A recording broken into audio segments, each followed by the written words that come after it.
The graph below shows the rate of smoking per 1,000 people in Sumland from 1960 to 2000. Per 1,000 people. 700. 600. Model answer 1. The line graph illustrates the smoking rates in Sumland and how these rates changed over a 40-year period from 1960 to 2000. Overall, the smoking rate of men decreased, while there was an increase in the figure for their female counterparts over the period of 40 years. However, the smoking rates of the men in most years were higher than that of the women. In the 1960 to 1975 period, the number of women who smoked increased rapidly from below 100 to over 300 per 1,000 people, which was the highest point of the whole line graph.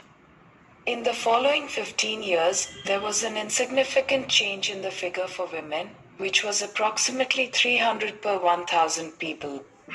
Throughout the remainder of the period, there was a gradual decline in the women's smoking rate, which fell to exactly 200 per 1,000 people by the year 2000. Over the same period, the smoking rates of men varied less significantly than that women.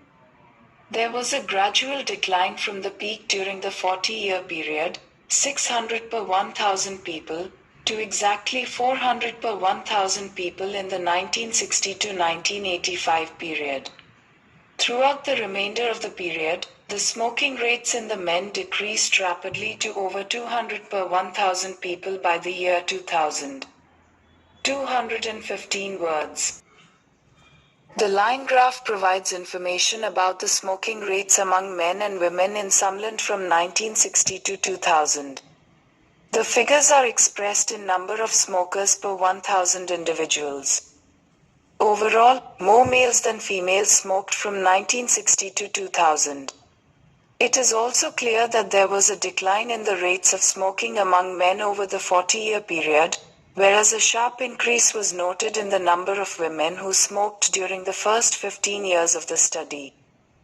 The number of male smokers in Sumland decreased considerably from 1960 to 2000, starting at 600 per 1,000 people and sinking to approximately 250 in 2000.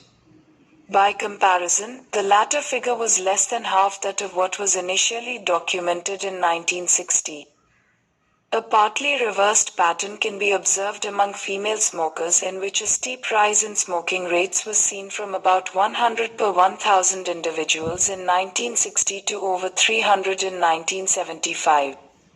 This rate then fell gradually in the succeeding years, dipping to 200 by 2000. Word count 171.